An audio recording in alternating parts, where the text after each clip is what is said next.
welcome to Grace Community Church.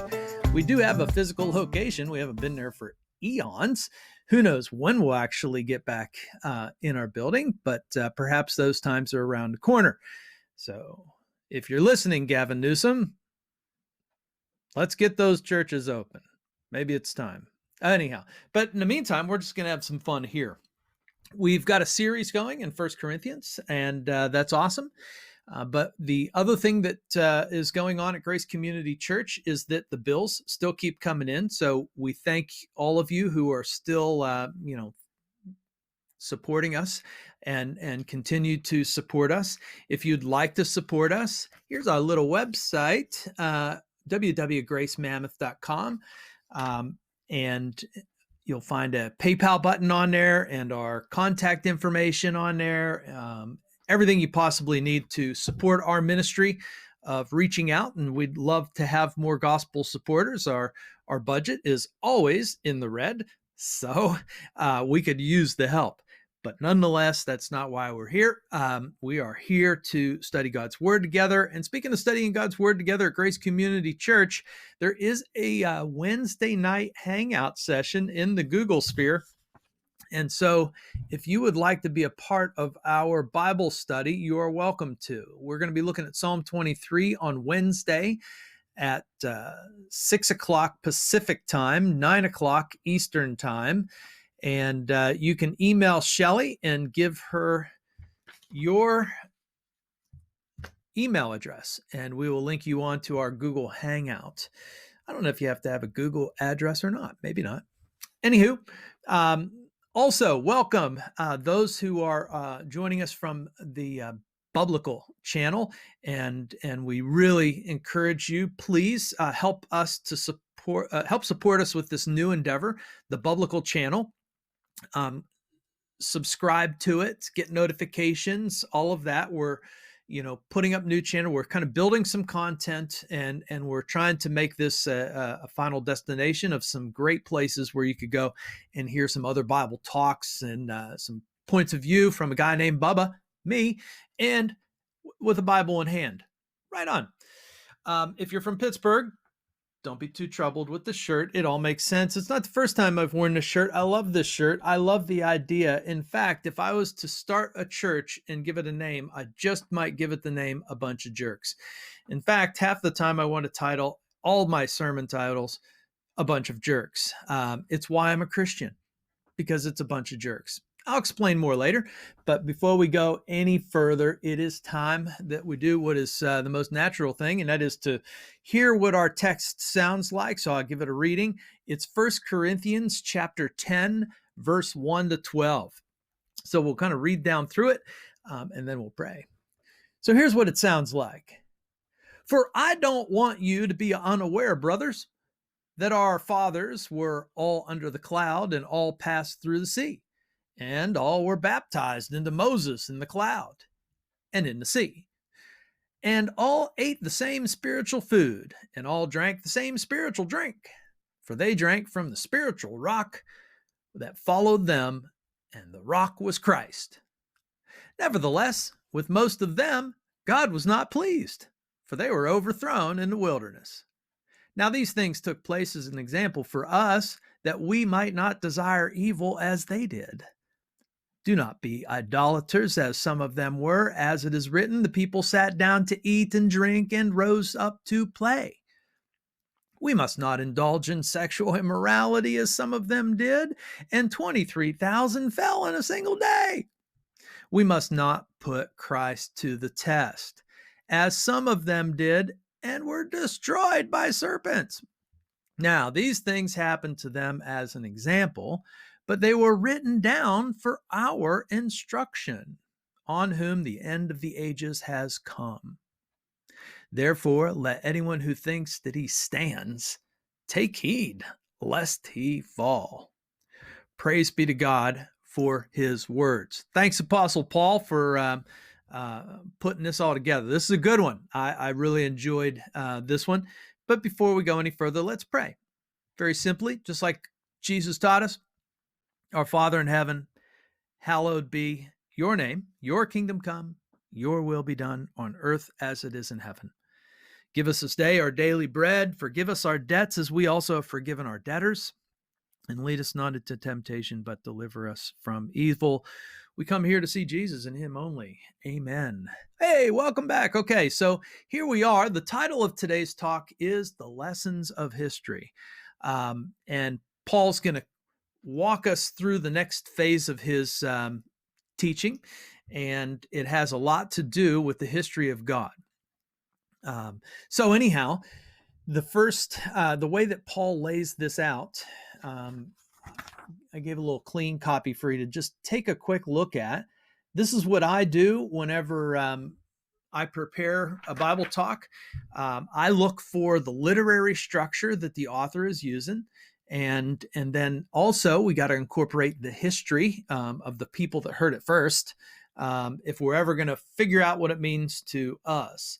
So that little structure right there indicates that Paul starts out with a bit of a ramp, and then he hits the what we might call the what's that stick that you make a jump across the high bar with? Pole vaults, right? So you hit the pole vault right here, and you start to go up, up, up, up, up into the center, and then you start to come back down the same way that you went up. So the points on the outside here start matching until you get into the inside. That's an interesting writing style, and that helps us to clarify what Paul is driving us towards to see.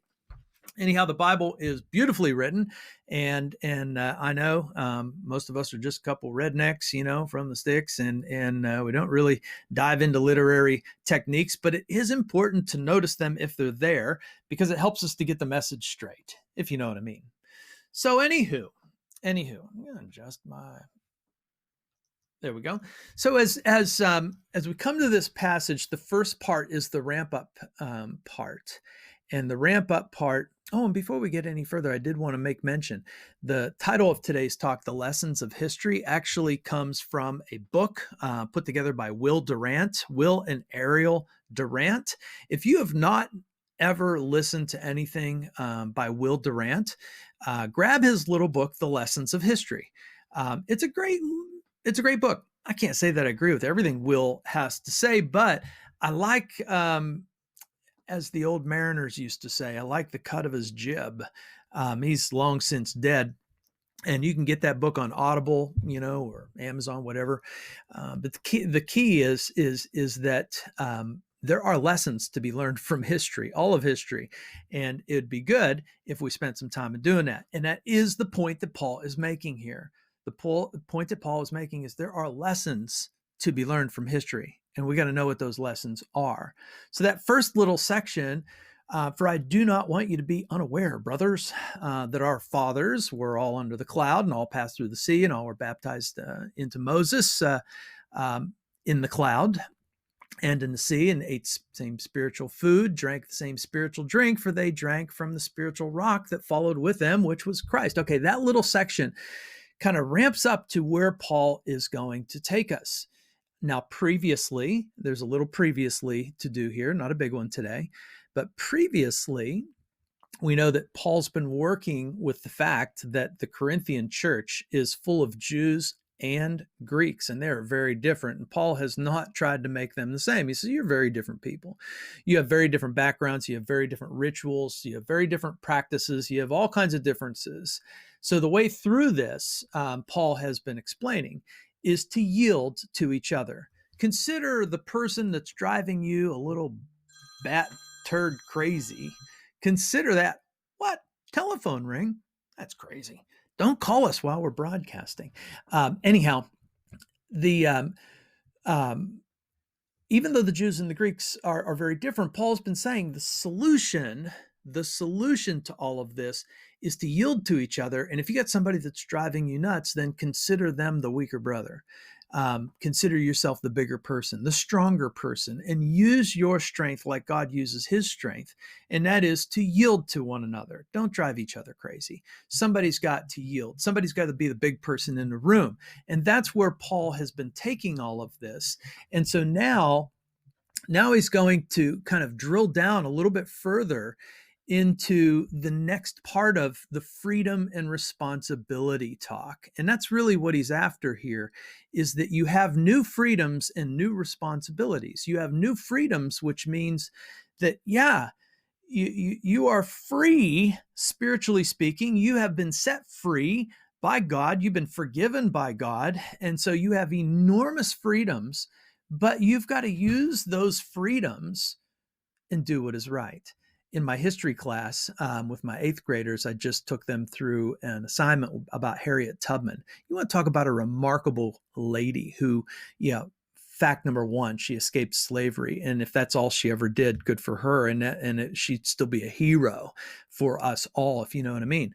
But Harriet Tubman, when she was free as a former slave in the North, she actually joined the Civil War, and she actually led a mission for the Union troops down in the South. And then after the war was over, and clearly she had her freedom, she actually spent the rest of her time, the rest of her life, serving others. She ran a home to take care of people that society had cast away. She took care of epileptics. She took care of unwanted babies. She took care of, discarded people who just needed something. She was just a giver. So she was free, but her strength of freedom, her God-given strength, and she was a godly lady. If you ever want to watch a good movie, Harriet Tubman, the movie, it's out. So watch it. But anyhow, that's a great picture of what God is after in the Bible of for us to do with our freedom. Yeah, you're free. You are forgiven. You are forgiven of all sin, past, present, and future, no doubt. Use your freedom now. Do what God does. Yield to each other, serve one another, etc.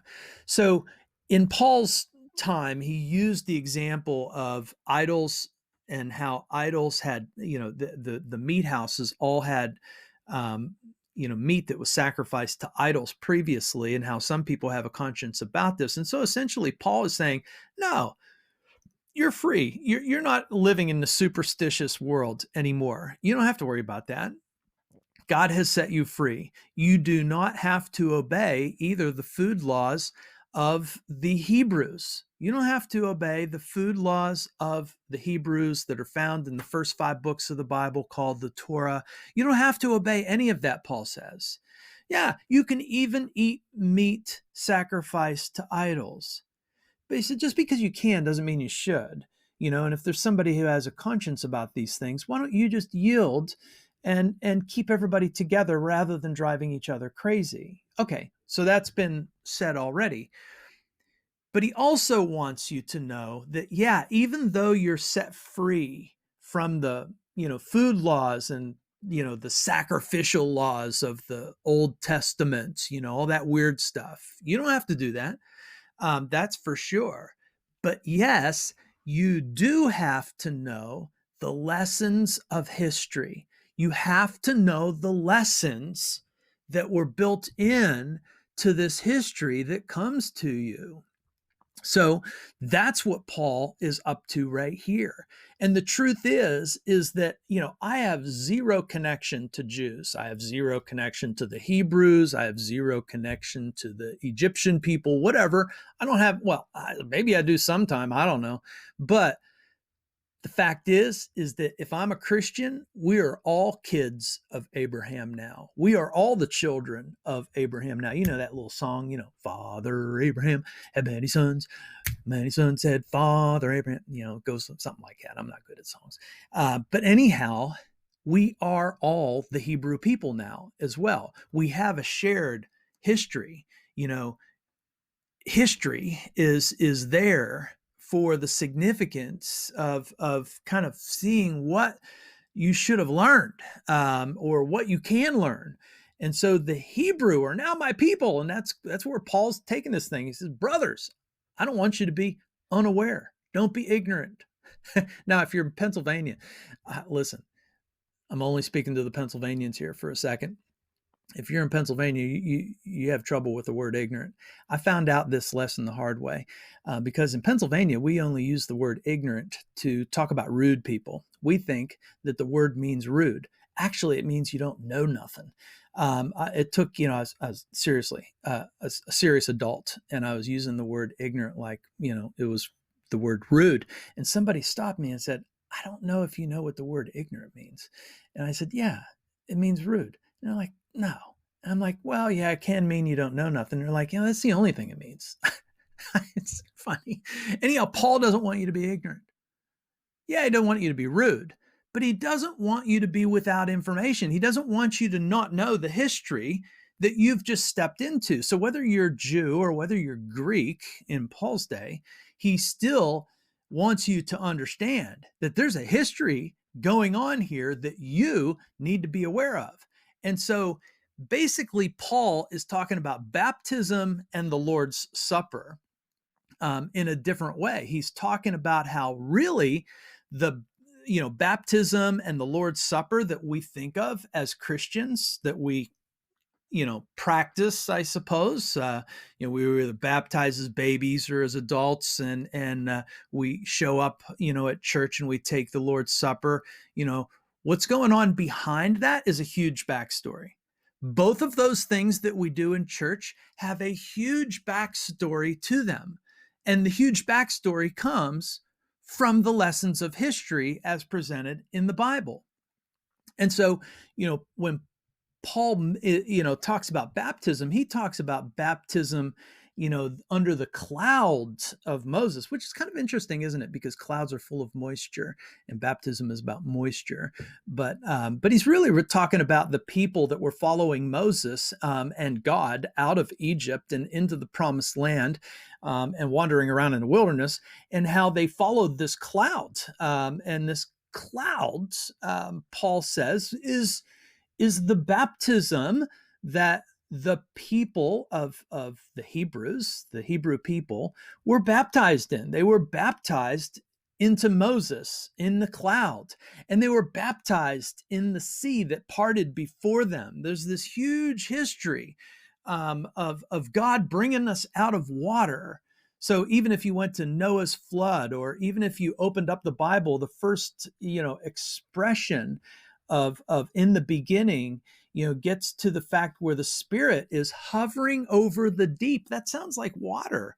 And the point is that the Bible has made a big deal out of God bringing us through water to save us in a number of ways. So think about Noah's flood, think about Moses coming through the Red Sea, think about crossing the Jordan. All of this, Paul is saying, is behind the idea of baptism today. Baptism under Christ is not a new thing. This is something that kind of pushed its way to a climactical ending in Jesus Christ. And that climactical ending is how we go down to a river, we go into a tub, or we have some water sprinkled on us as babies. But the behind the story is the whole story and history of God rescuing and saving people. And so you're excused from the rituals and the tradition, but you are not excused from the history, because that history is your history. It's your people now. This is your God. This is your people. This is the history that should be readily available to you. I love that Von Goth says that if you can't grasp 3,000 years of history, you are living hand to mouth, which basically means you're living like a caveman. You're living like an animal. If you don't know 3,000 years of history, you're just basically living from paycheck to paycheck and a meal to meal. You're not living the fullness of the human existence if you can't wrestle with 3,000 years of history. Paul's getting onto the same thing. Baptism isn't just a little thing. It goes the whole way back to the cloud that Moses brought people out of Egypt in. it encompasses the whole Bible. And also, this eating spiritual food and drinking spiritual drinks sounds a lot like the Lord's Supper, doesn't it? Where we take a little piece of bread and we remember Jesus. We take a little, glass of wine and we remember Jesus. Sounds like a spiritual meal to me. Well, Paul is saying, yeah, that spiritual meal that we have in Christ, the Lord's Supper, that goes the whole way back to again, where God had brought his people through the wilderness. So remember, the God is the loving provider. He's the rescuer through baptism, and he's the loving provider. So think of the Garden of Eden that we, want to get back to. Think of the manna days, that manna dropping out of heaven. God is the loving provider for his people. Think of Passover, this meal of remembrance before people left Egypt and went into the promised land. Remembering, that, God is their loving provider. He was going to make a very trustworthy path for them to follow. That's what the meal's all about. And that's what the Lord's Supper is all about. It's about us trusting in a loving God who provides what we need. Okay. So there's the ramp up. Now we get to the next section. And the next section is this chiasm that pushes its points to the middle.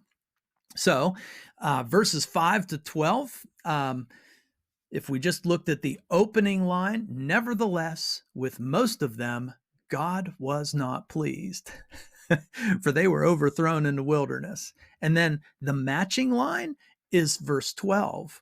Therefore, let anyone who thinks that he stands take heed lest he fall. Both of those verses are saying, caution, caution, alert, danger, danger, Will Robinson. Pay attention. Even though people experienced certain things, they were still overthrown and defeated. So turns out that participation is not the goal. Simply participating in walking through the Red Sea, simply participating in the days of following Moses all around, that's not enough. The goal was never participating in those events. The goal is realizing the significance of those events. The goal is putting it together. The goal is thinking about, whoa, this God is very trustworthy. Turns out, side note, miracles may not be as helpful as we always think they are. You know how it goes. Well, if God would just turn up and do a miracle for me, then I would be a believer. If you read the Bible, you will never say that again. The reason is because the stiff-necked knuckleheads that were the original crew coming out of Egypt, the Hebrews, turns out they saw the biggest miracles that the earth has ever known. And it turns out that a bunch of them, well, as Paul puts it, God was not pleased with them and they were overthrown in the wilderness. It didn't seem to help them out very much. They still acted like a bunch of jerks. Yeah, turns out that all those miracles didn't get the jerk out of them at all. That's part of the point of the story. Paul says, remember that, would you? Remember that. Remember that merely participating in these events, well, it doesn't mean anything. What means something is what it means to you. So the Red Sea people ended up on a 40-year circle walk in the desert because they still didn't really listen to God at all. They still really didn't want to put their trust in God at all. They still kind of liked the ways that the world was offering more than what God was offering. Okay, so that's the outside brackets. The next inside brackets take us to the next point. The next point is Paul says these things took place as an example for us that we might not desire evil as they did. drop down to this, second to the last line. Now these things happen to them as an example, but they were written down for our instruction, on whom the end of the ages has come. Pretty clear cut. The old part of the Bible is there for us as a great example. It's there for us to learn. It's there so we're not ignorant. It's there so we can actually learn from others' mistakes. It's there for us. It's our book, which drives me absolutely batty about the Christian community sometimes. I have been around many a Christian who I love. They're my brothers and sisters, don't get me wrong. But my brothers and sisters will find it comfortable saying, well, I don't like the Old Testament. I don't like it. Even old Thomas Jefferson, whom I really dig, he's like, I don't like a lot of the Bible. I'm only going to take what I like. And even my buddy Will Durant, who I just recommended a book to you, even he said, well, I don't know if I like the warlike Hebrew God. Dude, okay. You're not actually reading the Bible well. You're not really getting it. You're ignorant of what's going on.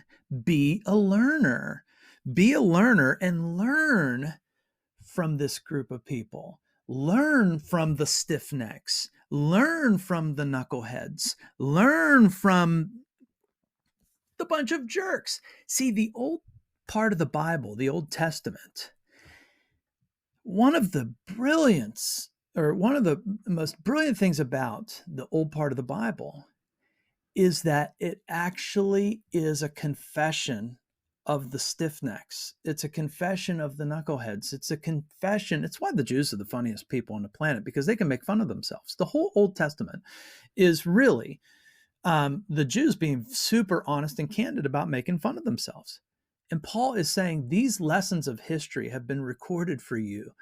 Don't be ignorant of them. Learn from them. Learn from others' mistakes. Don't make them yourselves, if you know what I mean. Learn in all of this how patient and loving God is with this bunch of jerks. Learn, how slow to anger God really is. Learn how much he tolerates out of people, even when they have gone, wayward and astray. Learn that so that you yourself don't fall into the same trap, because you can fall into the same trap as they did. You can get sucked into the world's stupid ideas. You can get sucked into being ignorant. And that's the wonder, we always say ignorance is bliss, right? Well, there's probably something to that statement that we really need to drill down on. Ignorance is bliss. Sometimes we want to keep our bliss. And so we don't want to read. We don't want to learn anything because we want to keep doing what we're doing because we're having fun. We're playing around, But all along, we are doing damage to ourselves, and we are certainly doing damage to our relationship with God. Our heart is hardening, all this stuff. So one of the things that I wish I would never hear from Christians' mouths is, that, I don't like the Old Testament. I love the Old Testament. You know why I love the Old Testament? Because I actually became a Christian. I really think the moment that I became a Christian was when I was reading the Old Testament. First of all, I heard a Bible talk one time in a church, Harmony Zillionople United Methodist Church. Pastor John Seth was giving some Bible talk that I really don't remember anything except that he kept repeating the phrase of Jesus, that Jesus would turn to his audience and say, you don't know what you're talking about because you haven't read. And John had pointed out how many times Jesus said this. And I was sitting in the audience and I was like, that's funny. I've never read the Bible. I'll bet you Jesus would say the same thing to me. So I started reading the Bible, and I don't read well. So I started reading the Bible, and I started reading the old part of the Bible, Genesis, Exodus, Leviticus, Numbers, Deuteronomy. Oh man, it was some hard reading. But here's what I found out. I found out that I was getting mad at the Hebrews because they were so stiff-necked. I'm finding myself saying, yeah, God, you are right. This group of people are a bunch of jerks. They don't learn nothing. They got, everything handed to them on a silver platter. They walked through the Red Sea. They saw all of these miracles, and they still act like a bunch of jerks. They are stiff-necked. That's what God calls them, by the way. And I said, oh, all of a sudden it dawned on me. How am I any different? Wouldn't God call me stiff-necked? How am I any different than they are? And the answer is, I'm no different than they are. And that's the point that Paul is saying. Learn, don't make the mistakes that they made. Don't be like them. And listen, in life, anybody who tells me of their failings has instant credibility in my world. Anybody who tells me of their successes, I like a good story. I'll listen to it. I'll be happy for you, but I'll remain a little bit skeptical because if the story benefits you, I'll take it with a grain of salt. I'll be happy for you. Don't get me wrong. But people who tell me their failings have instant credibility with me. And I think that's how it works for all of us. And the whole Old Testament, you got to remember this, is a confession of Israel's failures. They were strong enough, bold enough to lay before you everything they did wrong. And warts and all, as they say, warts and all.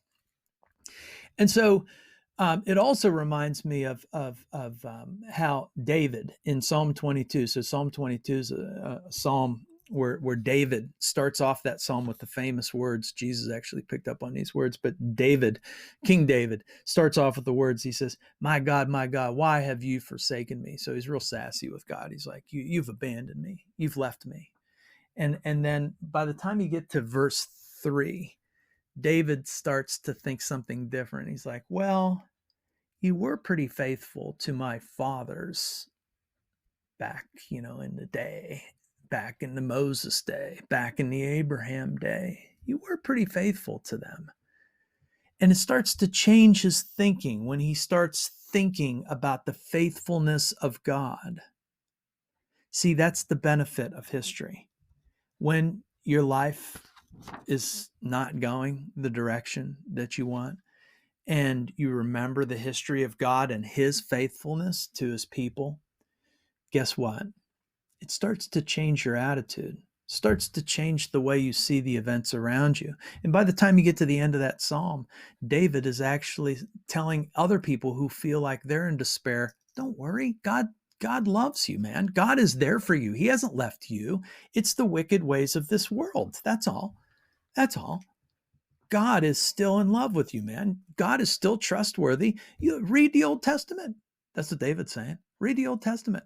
He says, yeah, God was pretty faithful to my father, so he's probably faithful to me too. I bet you I can rely on that. Okay, so now we're ready for the centerpiece. And the centerpiece that Paul brings to us is don't be idolaters, as some of them were. And then he gives a quote. The people sat down to eat and drink and rose up to play. He says, don't indulge in sexual immorality, as some of them did. And 23,000 fell in a single day, a little reference to the book of Numbers. Also, we must not put Christ to the test, as some of them did and were destroyed by serpents, nor grumble, as some of them did and were destroyed by the destroyer. So Paul drops in 4 words: idolatry, immorality, testing God, and grumbling. Here's the first thing that we ought to notice about that. First of all, it's the usual suspects. It's the usual suspects that tank us when it comes to God. It's always the same package. Paul is seeing in the modern day of Corinth, in the modern city of Corinth 2,000 years ago, he's seeing the same exact pattern in Christians as he sees 1,400 years before him in the people coming out of Egypt and into the promised land. It's the same old stuff: idolatry, immorality, testing God, and grumbling. It's what we do. So there is nothing new.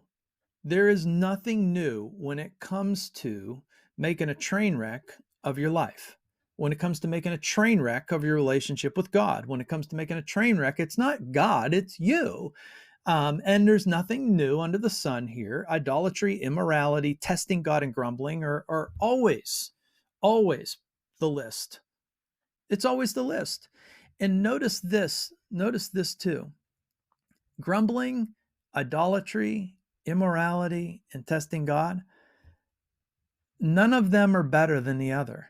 The list doesn't say, well, it's better to grumble than to be an idolater. The list doesn't say it's better to test God than it is to be sexually immoral. It doesn't work like that. They all work you to the same place. They're all what we classically call sinful. They're all the train wreckers of our lives: grumbling, testing God, immorality, idolatry.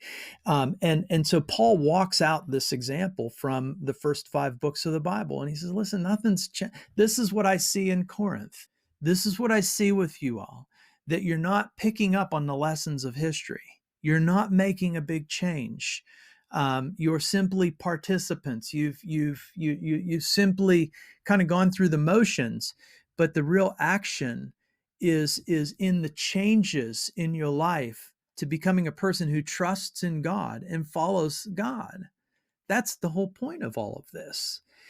So it's kind of hilarious. Paul brings up, the people sat down to eat, drink, and rose up to play, as a direct quote from Exodus chapter 32, verse 6, and that's that golden calf incident. And if you go back and read that, I recommend that you do. But hilarious. Aaron, when Moses comes down, he's really mad. Aaron says, oh, hey, all we did was we threw some gold into the fire and this calf jumped out. We don't know. But there's also something interesting about that word play. When the word play like that is used in the old scriptures, it means it has a sexual overtone to it. And so, that day that they made the golden calf, it wasn't about worshiping the golden calf. It was about sexual immorality too, that they really had chucked everything to the wind, everything that they had just seen, all the miracles that they had previously been through. Moses is gone, and they say, well, we just better make our own God. Isn't that the way we are? As soon as things start to go wrong and we don't like it anymore, we say, well, I'll just make my own God. Paul's saying it's no different. And remember, Paul is 1,400 years away from Moses. We are 3,400 years away from Moses. What's the difference between being 1,400 years away from Moses and 3,400 years away from Moses? None, because the meaning is still there for you in the same exact way. So very important idea that Paul draws us to the center to see. If you're an idolater, if you're immoral, if you're testing God, if you're grumbling, you are not where you should be. And it's not God that's given up on you. It's you that has given up on God.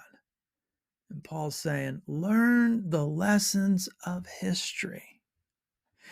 So all of this boils down to this.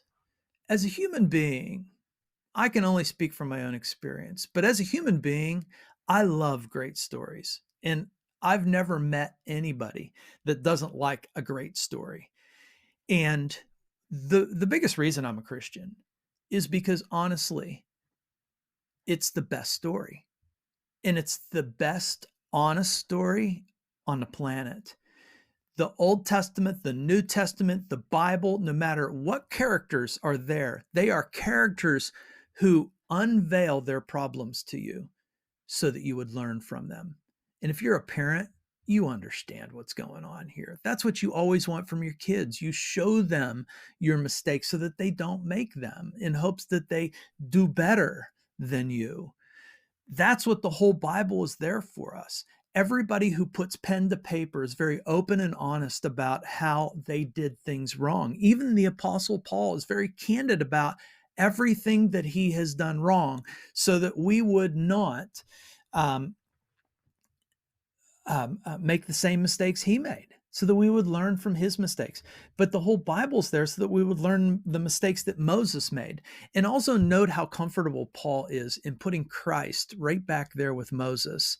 When Moses struck that rock in anger, bam, hit the rock. It was the moment that God said, well, you're not going into the promised land. And Paul says, Moses hit the rock of Christ. Christ was right there. And so he's drawing that to we keep putting Christ to the test, just like Moses put God, Christ to the test, 1,400, 3,400 years before. I need a big story that will help me work to the best things of my life. And the lessons of history are what the Bible gives us. What the Bible gives us is how to live a successful, God-centered life, how to be right with God, how to be good with God, how to be in love with God, how to be in love with the God. Here's the best part, who is in love with a bunch of jerks.